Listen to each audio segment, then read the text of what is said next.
ಸಮಯಸಾರ ಭಾಗ 71 ಸಮಯಸಾರ ಭಾಗ 71 ಶ್ರೀ ಋಷಭನಾಥರಿಂದ ವರ್ಧಮಾನರವರಿಗೆ 24 ತೀರ್ಥಂಕರರಿಗೆ ಜಯವಾಗಲಿ. ನನ್ನ ಸಮಸ್ತ ಗುರುಗಳಿಗೆ ಜಯವಾಗಲಿ. ಈಗ ನೀವು ಸಮಯಸಾರವನ್ನು 71ನೇ ಭಾಗದಲ್ಲಿ ಕೇಳ್ತಾ ಇದ್ದೀರಿ. 70 ಭಾಗಗಳು ಹಿಂದೆ ಮುಗಿದೋಗಿದ್ದಾವೆ. ಅದನ್ನ ಕೇಳ್ಕೊಬರ್ರಿ. ನೇರವಾಗಿ ಇದನ್ನು ಕೇಳೋದ್ರಿಂದ ಏನು ಗೊತ್ತಾಗೋದಿಲ್ಲ. ನಿನ್ನೆ ನಿಮಗೆ ಹೋಗಬೇಕಿದ್ರೆ ಏನಾಗಿತ್ತು ಅಂದರೆ ನಿಶ್ಚಯ ನಯ ಮತ್ತು ವ್ಯವಹಾರ ನಯದ ಬಗ್ಗೆ ನಡೀತಾ ಇತ್ತು. ಅದರ ಒಳಗಡೆ ಈಗ ನಿಶ್ಚಯ ನಯ ಏನು ಹೇಳ್ತದೆ, ವ್ಯವಹಾರ ನಯ ಏನು ಹೇಳ್ತದೆ, ಇದು ಬೇಕು ವಿಷಯ ಅಲ್ವಾ.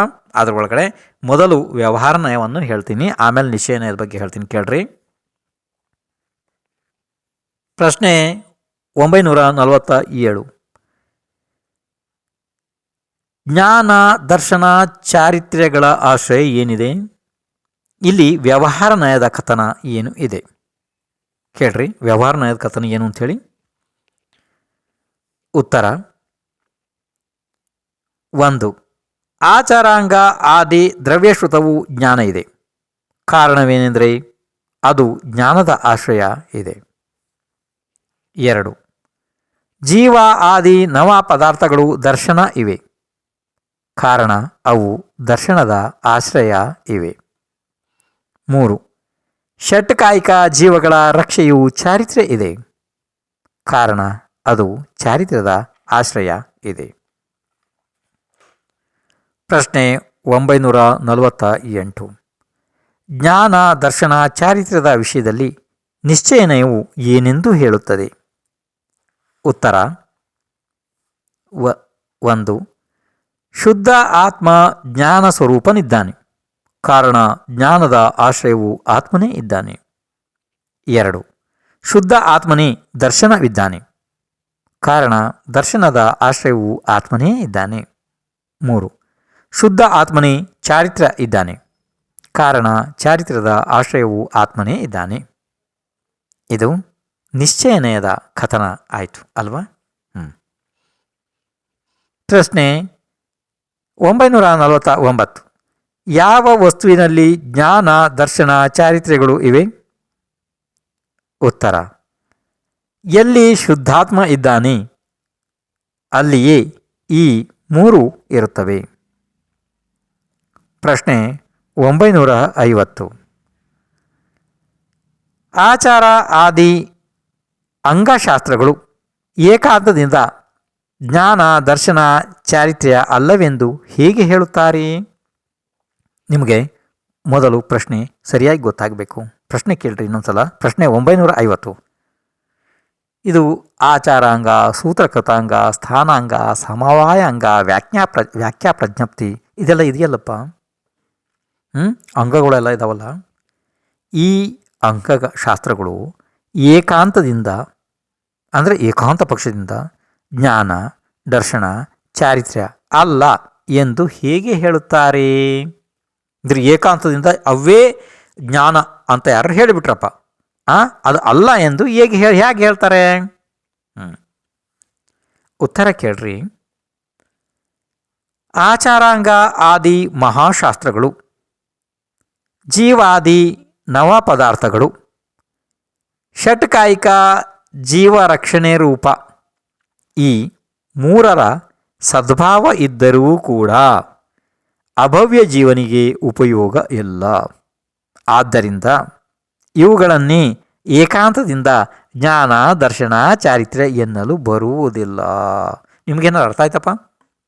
ಯಾಕೆಂತಂದರೆ ಏಕಾಂತದಿಂದ ಏನಾರು ನೀವು ಈ ಮಹಾಶಾಸ್ತ್ರಗಳನ್ನೇ ಇವೇ ಜ್ಞಾನ ಇದ್ದಾವೆ, ಇವೇ ದರ್ಶನ ಇದ್ದಾವೆ, ಇವೇ ಚಾರಿತ್ರ್ಯ ಇದ್ದಾವೆ ಅಂತ ಹೇಳಿದ್ರೆ ಅದು ಏಕಾಂತದಿಂದ ಸತ್ಯ ಆಗುವುದಿಲ್ಲ. ಕಾರಣ ಏನು ಅಂತಂದರೆ, ಹಾಗಂತಂದರೆ ಅವೇ ಜ್ಞಾನ ದರ್ಶನ ಚಾರಿತ್ರ್ಯ ಇದ್ದ ಪಕ್ಷದಲ್ಲಿ ಅಭವ್ಯ ಕೂಡ ಅದನ್ನು ಆಚರಿಸಿ ಮೋಕ್ಷಕ್ಕೆ ಹೋಗಬೇಕಾಗಿತ್ತಲ್ವ.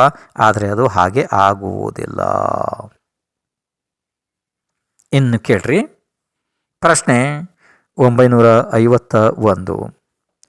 ಶುದ್ಧ ನಯವೇ ಗ್ರಹಣ ಮಾಡಲು ಯೋಗ್ಯ ಇದೆ ಎಂದು ಹೇಗೆ ಹೇಳುತ್ತಾರೆ? ಅಂದರೆ ಯಾಕೆ ಹೀಗೆ ಅಂತ ಹೇಳಿದ್ರು ಅಲ್ವಾ.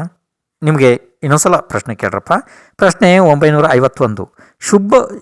ಶುದ್ಧ ನಯವೇ ಗ್ರಹಣ ಮಾಡಲು ಯೋಗ್ಯ ಇದೆ ಎಂದು ಹೇಗೆ ಹೇಳುತ್ತಾರೆ? ಅಂದರೆ ಯಾಕೆ ಹೇಳ್ತಾರೆ ಆ ರೀತಿ? ಇದರ ಉತ್ತರವನ್ನು ಕೇಳ್ರಿ. ಇದು ಪ್ರಶ್ನೆ ಅರ್ಥ ಆಯ್ತಲ್ಲ ನಿಮಗೆ?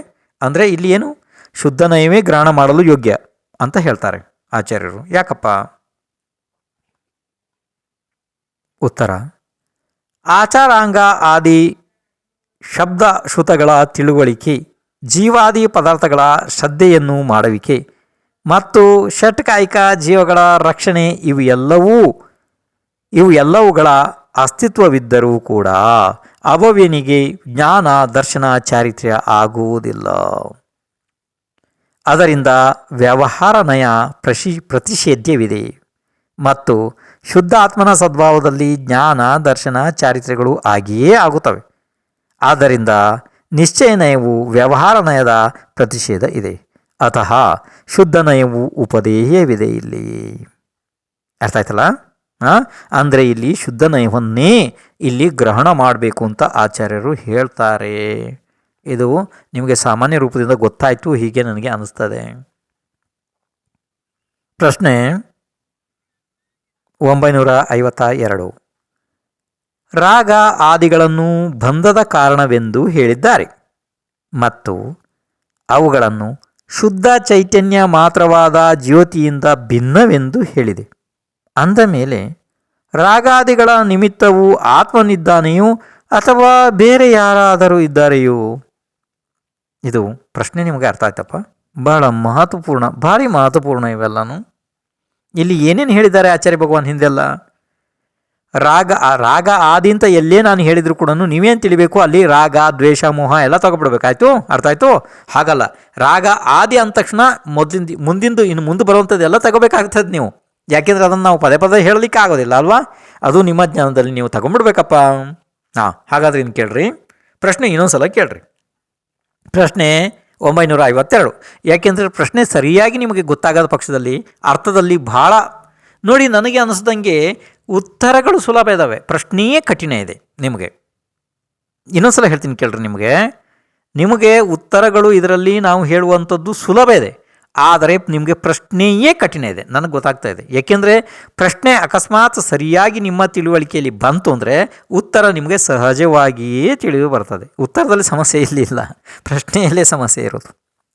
ಹಾಗಾದರೆ ಪ್ರಶ್ನೆ ಏನು ಇನ್ನೊಂದ್ಸಲ ಕೇಳ್ರಿ. ರಾಗ ದ್ವೇಷ ಆದಿಗಳನ್ನು ಬಂಧದ ಕಾರಣವೆಂದು ಹಿಂದೆ ಹೇಳಿದ್ದಾರೆ ಆಚಾರ್ಯ ಭಗವಾನ್ ಅಲ್ವಾ? ನಿಮಗೆ ಗೊತ್ತಿದೆ ಅಲ್ಲ? ಆಯಿತು.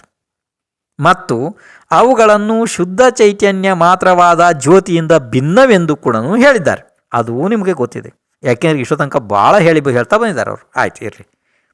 ಅಂದ ಮೇಲೆ ರಾಗಾದಿಗಳ ನಿಮಿತ್ತವು ಆತ್ಮನಿದ್ದಾನೆಯೋ ಅಥವಾ ಬೇರೆ ಯಾರಾದರೂ ಇದ್ದಾರೆಯೋ? ಯಾಕೆಂದರೆ ನೀವು ಹೇಳುವ ಪದ್ಧತಿಯಿಂದ ನೋಡಿದರೆ ಆಚಾರ್ಯರೇ, ಆತ್ಮನಲ್ಲಿ ಅವೆಲ್ಲ ಇರಲೇಬಾರ್ದು. ಅಷ್ಟು ಸುಂದರವಾಗಿ ನೀವು ಹೇಳ್ಕೊಂಬಂದಿದ್ದೀರಿ ಅಲ್ವಾ? ಅದಕ್ಕೆ ಎಷ್ಟು ಸುಂದರವಾದ ಪ್ರಶ್ನೆ ನೋಡ್ರಿ ಇದು. ಹಾಗಿದ್ರೆ ಈಗ ನಾನು ಮಧ್ಯದಲ್ಲಿ ಏನಾದ್ರು ಹೇಳಿದ್ರೆ ನಿಮಗೆ ಪ್ರಶ್ನೆ ಮತ್ತೆ ಗೊಂದಲಕ್ಕೆ ಬರ್ತದೆ. ಹಾಗಾದರೆ ನೀವು ಮತ್ತೆ ಪ್ರಶ್ನೆ ಇನ್ನೊಂದ್ಸಲ ಕೇಳ್ರಿ. ಪ್ರಶ್ನೆ 952.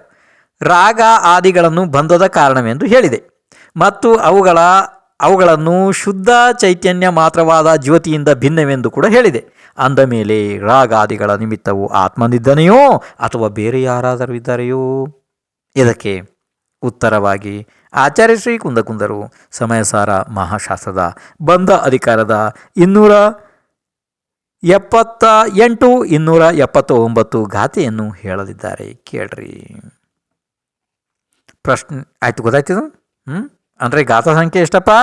278 ಮತ್ತು 279. ಜಹಾ ಫಲಿಹ ಮಣಿ ಸುದ್ದೋ ಣಾಸಯಂ ಪರಿಣಮದಿ ರಾಗಮಾದಿಹಿಂ ರಂಗೀಜದಿ ಅಣ್ಣೇಹಿಂ ದೂಸೋರತ್ತಾದಿಹಿಂ ದವ್ಯೇಹಿಂ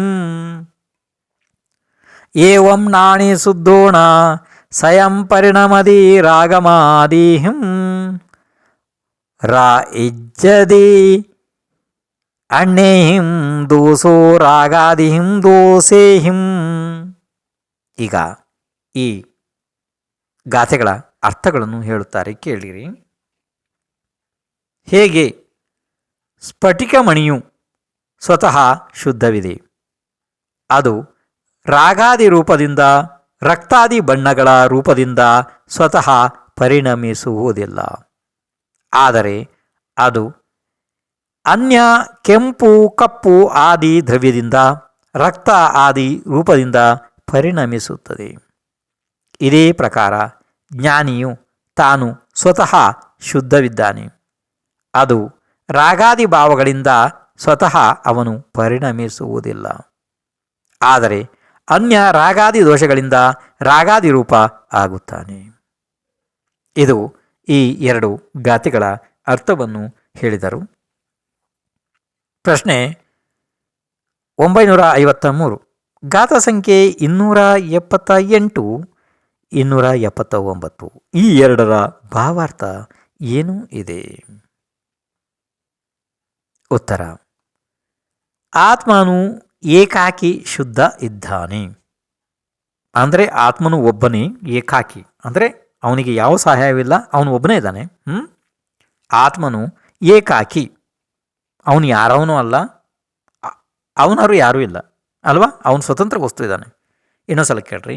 ಆತ್ಮನು ಏಕಾಕಿ ಶುದ್ಧವಿದ್ದಾನೆ, ಆದರೆ ಪರಿಣಮನಶೀಲವಿದ್ದಾನೆ. ಯಾವ ಪ್ರಕಾರದ ಪರನಿಮಿತ್ತ ದೊರೆಯುವುದೋ ಅದೇ ರೂಪದಿಂದ ಪರಿಣಮಿಸುತ್ತಾನೆ. ಅದರಿಂದ ರಾಗಾದಿ ರೂಪ ಪರದ್ರವ್ಯದ ನಿಮಿತ್ತದಿಂದ ಪರಿಣಮಿಸುತ್ತಾನೆ. ಇಲ್ಲಿ ಸ್ಫಟಿಕಮಣಿಯ ಉದಾಹರಣೆ ಇದೆ. ಸ್ಫಟಿಕಮಣಿಯು ತಾನು ಸ್ವತಃ ಕೇವಲ ಏಕಾಕಾರ ಶುದ್ಧವೇ ಇದೆ. ಆದರೆ ಯಾವ ಸಮಯದಲ್ಲಿ ಪರದ್ರವ್ಯ ರೂಪ ರಕ್ತಾದಿಗಳ ಕಲಂಕ ಹತ್ತುತ್ತದೆ, ಆಗ ರಕ್ತಾದಿ ರೂಪದಿಂದ ಅವನು ಪರಿಣಮಿಸುತ್ತಾನೆ ಅಲ್ವಾ? ಪರಿಣಮಿಸುತ್ತದೆ. ಅದು ಯಾವುದು? ಸ್ಫಟಿಕಮಣಿ. ಹೀಗೆ ವಸ್ತು ಸ್ವಭಾವವೇ ಇದೆ. ಇಲ್ಲಿ ನೀವು ಇದು ನಿಮಗೆ ಏನು ಅನಿಸ್ತಾ ಗೊತ್ತಿಲ್ಲ, ಆದರೆ ಬಿಂದು ಬಹಳ ಸುಂದರ ಇದೆ ಇದು. ನೋಡಿ, ಈಗ ಏನಾಗ್ತದೆ ಅಂತಂದರೆ, ಇನ್ನೊಂದು ಸಲ ನಿಮಗೆ ಅದನ್ನ ಭಾವಾರ್ಥ ರೂಪದಲ್ಲಿ ಬೇರೆ ನಾನು ಹೇಳೋದಕ್ಕೆ ಪ್ರಯತ್ನ ಮಾಡ್ತೀನಿ. ಅಕಸ್ಮಾತ್ ನಿಮಗೆ ಏನಾದ್ರು ಗೊತ್ತಾಗಿಲ್ಲ ಅಂದ ಪಕ್ಷದಲ್ಲಿ ಅದನ್ನ ಬೇರೆ ರೂಪದಿಂದ ಹೇಳಬೇಕಾಗ್ತದೆ. ಇರಲಿ, ನೋಡೋಣ. ಇನ್ನು ಈ ಕೆಲವೊಂದು 2-3 ಪ್ರಶ್ನೆ ಹೇಳಿಕೊಂಡು ನಿಮಗೆ ಉತ್ತರ ಹೇಳಿಕೊಂಡು ಅದಾದ ನಂತರ ಅದನ್ನು ಮತ್ತೊಂದು ರೂಪದಲ್ಲಿ ಹೇಳ್ತೀನಿ ನಿಮಗೆ, ಆವಾಗ ಗೊತ್ತಾಗಲೇಬೇಕದು. ಪ್ರಶ್ನೆ 954. ವಸ್ತುಗಳ ಪರಿಣಾಮದಲ್ಲಿ ಪರವಸ್ತುವಿನ ಸಂಘ ಹೇಗೆ ಕಾರಣ ಆಗುತ್ತದೆ? ಉತ್ತರ: ಸೂರ್ಯಕಾಂತಿ ಮಣಿಯಂತೆ. ಅಂದರೆ ಯಾವ ಪ್ರಕಾರ ಸೂರ್ಯಕಾಂತಿ ಮಣಿಯು ತಾನೇ ಅಗ್ನಿರೂಪವಾಗಿ ಪರಿಣಮಿಸುವುದಿಲ್ಲ, ಆದರೆ ಅಗ್ನಿರೂಪದ ಪರಿಣಾಮದಲ್ಲಿ ಸೂರ್ಯಬಿಂಬದ ನಿಮಿತ್ತ ಇದೆ. ಅದೇ ಪ್ರಕಾರ ಆತ್ಮನು ತನಗೆ ಎಂದೂ ರಾಗಾದಿಗಳಿಗೆ ನಿಮಿತ್ತವಾಗುವುದಿಲ್ಲ. ಅಂದರೆ ಆತ್ಮನು ಸ್ವಂತ ತಾನು ರಾಗ ದ್ವೇಷಗಳಿಗೆ ನಿಮಿತ್ತ ಆಗುವುದಿಲ್ಲ ಅವನು. ಆದರೆ ಅದರಲ್ಲಿ ನಿಮಿತ್ತವು ಪರಸಂಗದ್ದು ಇದೆ. ಹೀಗೆ ವಸ್ತುವಿನ ಸ್ವಭಾವವೇ ಪ್ರಕಟವಿದೆ. ಇದನ್ನು ಯಾರೂ ನಿರ್ಮಾಣ ಮಾಡಿಲ್ಲ. ಎಷ್ಟು ಸುಂದರವಾದ ಮಾತಿದೆ ಅಲ್ವಾ? ನಿಮಗೆ ಏನಾದ್ರು ಅದು ಅರ್ಥ ಆಯಿತು? ಅರ್ಥ ಆಗಿಲ್ಲ ಅಂದರೆ ನಿಮ್ಮ ಭಾಷೆಯಲ್ಲಿ ಹೇಳೋಣ. ಯಾಕೆಂದರೆ ಒಂದು ಸಮಸ್ಯೆ ಏನಿದೆ ಅಂದರೆ, ಈ ಮೊದಲಿಂದನೂ ನಾನು ನಿಮ್ಮ ಭಾಷೆಯನ್ನು ಉಪಯೋಗ ಮಾಡಿಲ್ಲ. ಯಾಕೆಂದರೆ ಅದು ಅತೀ ಕೆಳಮಟ್ಟದ ದರ್ಜೆಯ ಭಾಷೆಗಳು ನಮ್ಮದು ಇರೋದ್ರಿಂದ ಅಲ್ಲಿ ಏನಾಗ್ತದೆ ಅಂತಂದರೆ, ಅದು ಶಾಸ್ತ್ರದ ಆ ಗರಿಮೆ ಹಿರಿಮೆ ಕಡಿಮೆ ಆಗ್ತದೆ. ಅದಕ್ಕೋಸ್ಕರ ನಾನು ಮೊದಲಿಂದ ನಮಗೆ ಶಾಸ್ತ್ರೋಕ್ತ ಹೆಂಗೆ ಶಾಸ್ತ್ರ ಪದ್ಧತಿಯಲ್ಲಿ ಹೇಳ್ತಾ ಬಂದೆ. ಈಗ ನಿಮ್ಮ ಭಾಷೆಯಲ್ಲಿ ಹೇಳಬೇಕು ಅಂತಂದರೆ ನೋಡಿ, ಈಗ ಸ್ಫಟಿಕಮಣಿ ಇರ್ತದೆ ಅಲ್ವಾ, ಅದು ಗಾಜಿನ ರೀತಿ, ಆದರೆ ಗಾಜಲ್ಲ, ಭಾಳ ಶುದ್ಧವಾಗಿರ್ತದೆ. ಅದು ಭಾಳ ಶುದ್ಧವಾಗಿರ್ತದೆ. ಒಂದೊಂದು ಸ್ಫಟಿಕಮಣಿ ಹೀಗಿರ್ತದೆ ಅಂತಂದರೆ, ಈಗ ಎಲ್ಲಿಯಾದರೂ ಸ್ಫಟಿಕ ಕಂಬ ನಿಂತಿದ್ದರೆ ಅಲ್ಲಿಗೆ ಹೋಗಿ ನಮ್ಮ ತಲೆ ಹೊಡೆದ್ರೂ ಕೂಡ, ಹೊಡೆದಾಗ ನಾವು ಬಿದ್ದಾಗಲೇ ಗೊತ್ತಾಗದು ನಮಗೆ ಇಲ್ಲಿ ಮುಂದೆ ಏನೋ ಇದೆ ಅಂತೇಳಿ. ಕೈ ಹಾಕಿ ನೋಡಬೇಕಷ್ಟೇ, ಕಣ್ಣಿಗೆ ಕಾಣೋದಿಲ್ಲ. ಯಾಕೆಂದರೆ ಅದರಲ್ಲಿ ಆ ರೀತಿ ಸ್ವಚ್ಛತೆ ಇರ್ತದೆ, ಆಕಾಶದ ರೀತಿಯೇ ಇರ್ತದೆ ಅದು. ಆಯಿತು, ಅದು ನಿಜವಾಗಿಯೂ ಶುದ್ಧ ಇದೆ. ಅಂದರೆ ಅದರ ಪ್ರಕಾರ ಅದು ಶುದ್ಧ ಇದೆ.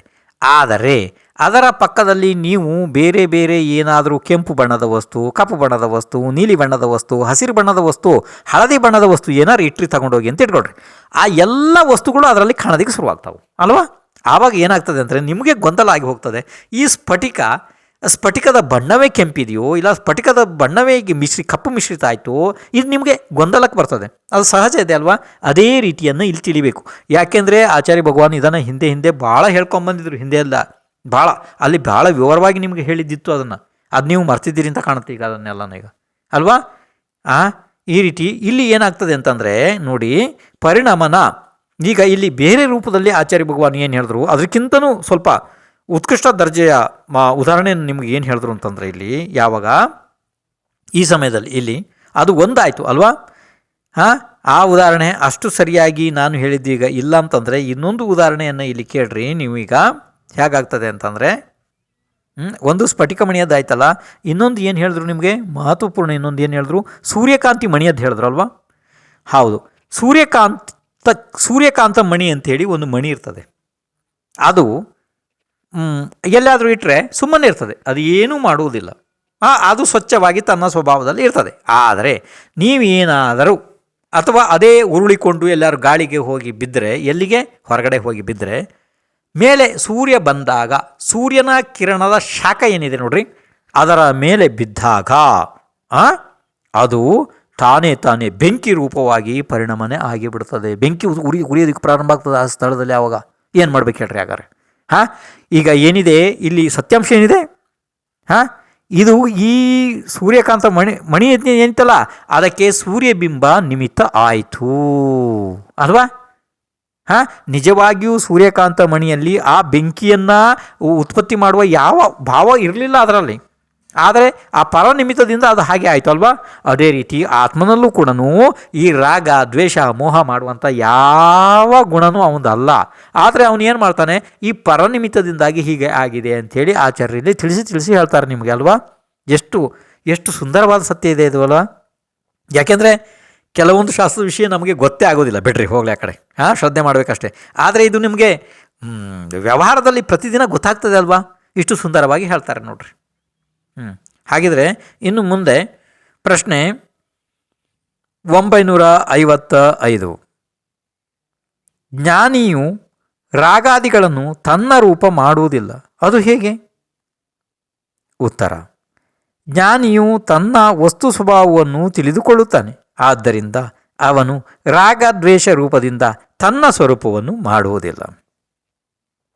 ಇಲ್ಲಿ ಏನು ಹೇಳಿದ್ದಾರೆ? ಜ್ಞಾನಿಗೆ ಹೇಳಿದ್ದಾರೆ ಅಲ್ವಾ? ನಮ್ಮಂಥರಿಗೆ ಎಲ್ಲರಿಗೂ ಹೇಳಿದ್ದಲ್ಲ ಇದು ಅಲ್ವಾ? ಏನು ಹೇಳಿದ್ದಾರೆ? ಜ್ಞಾನಿಯ ಬಗ್ಗೆ ಹೇಳಿದ್ದಾರೆ. ಅಂದರೆ ಜ್ಞಾನಿ ಎಂದು ಯಾರನ್ನು ಮನ್ನಿಸಬೇಕು, ಯಾರನ್ನು ಕರಿಬೇಕು ಅಲ್ವಾ?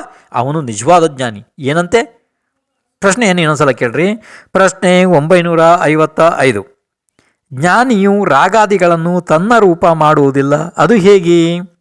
ಆಯ್ತಿಲ್ಲ, ಇದರ ಉತ್ತರವನ್ನು ಕೇಳ್ರಿ. ಜ್ಞಾನಿಯು ತನ್ನ ವಸ್ತು ಸ್ವಭಾವವನ್ನು ತಿಳಿಯುತ್ತಾನೆ. ಆದ್ದರಿಂದ ಅವನು ರಾಗ ದ್ವೇಷ ರೂಪದಿಂದ ತನ್ನ ಸ್ವರೂಪವನ್ನು ಮಾಡುವುದಿಲ್ಲ.